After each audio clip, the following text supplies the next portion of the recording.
In this video, I'll be making a swing centreboard for my 27-foot restoration project fiberglass yacht. So this is the original centreboard. As you can see, it's a bit dicky. Look at that. Someone has decided to go sailing in a hurry. So this yacht has a shoal keel, and this is the cavity in which the centreboard is stored when it is raised. The builders of this hull had done a dodgy job on this. They had poured molten lead into the keel, which had only 1 or 2 layers of fiberglass between this and some ply formwork, which I've now removed. And the quick and dirty centreboard made out of ply you just saw really is an indication of how badly some of the work was done on this. There was also a leak coming from this area into the cabin, and I've now fiberglassed absolutely everything under here. This hole that you see is for the cable to raise and lower the centreboard. So what I've got here is some pipe. This is an 88mm pipe, stainless, which I've cut in half, which will form the leading edge. Some 3 or 4 stainless flat bar, some stainless 1.2mm thick sheet, a couple of flanges, and we're going to weld this together. So this is the design that I drew up in Illustrator. I've just got it pivoting on the shaft. I took the measurements of the cavity for this to fit, and so that's the basic structure, and this is the foil design. Alright, let's get to it.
So here's the lower profile of the centreboard where it tapers off. I basically just cut some angles in the pipe and clamped and welded them together.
So here you can see that the shape of the leading edge has come together, and now we will start building the internal framework.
So with the framework done, it was now time to move on to the outer skin, and for this I'm using 1.2mm thick 304 stainless.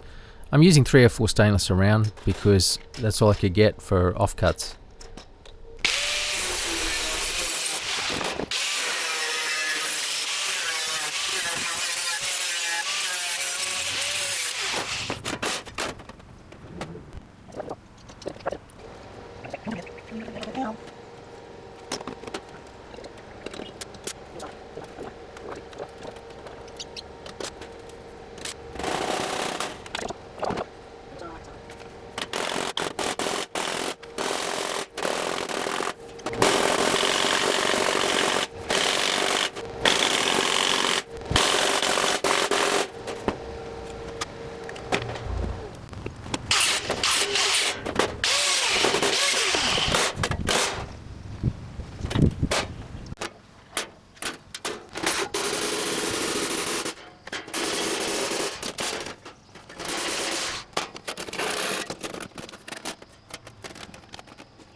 So with the skin on, I just filled it with water to check for leaks, and then re-welded those leaks where those holes are. Here I'm marking out the profile for the top end of the centerboard so it can freely move within the cavity on the shaft. I had to do this a couple of times actually because I didn't get it quite right.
Initially I thought I would pull apart some lead acid batteries as a weight inside the centreboard, but then I would have the problem of electrolysis where dissimilar metals will corrode.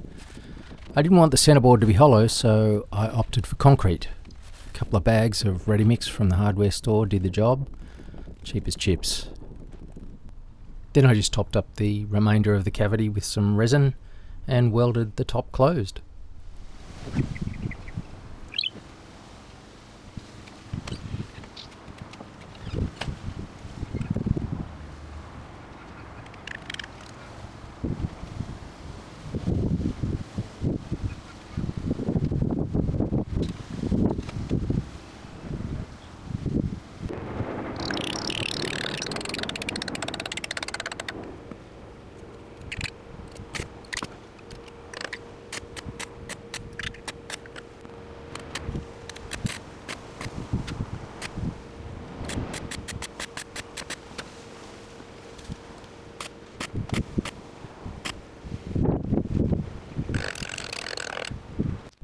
I wanted to fair the surface of the centreboard to make it closer to the intended foil shape, as there was some warping from the welding of the stainless sheet, which I expected. Here I'm applying an epoxy primer which will act as a barrier against the salt water and for adhesion of the epoxy fairing compound.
And just painting this another coat of the epoxy primer before I coat it with the anti-fouling.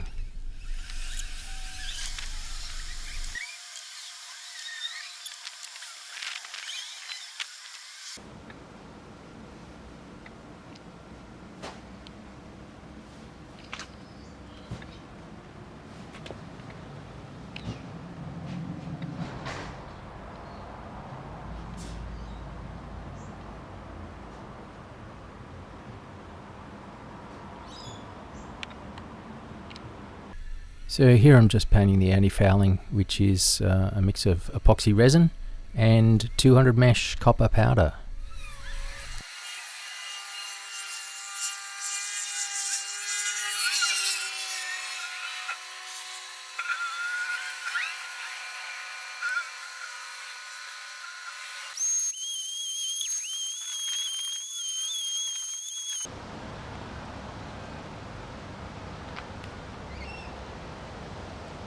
After painting the anti-fouling on the inside of the keel cavity, I sanded back to expose the copper, and then we were ready to install the centreboard. It is heavy, it's about 50 kilograms.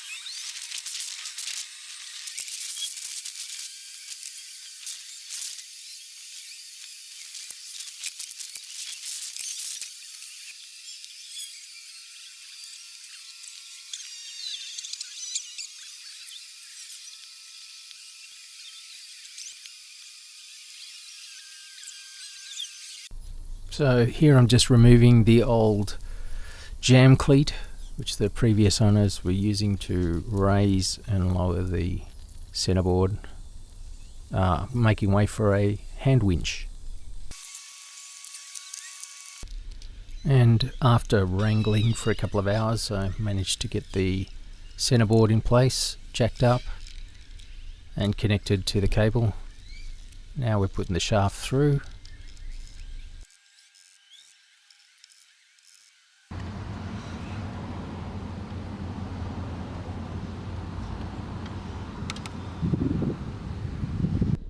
Here I've inserted a clevis pin either side of the shaft to make sure the shaft doesn't fall out.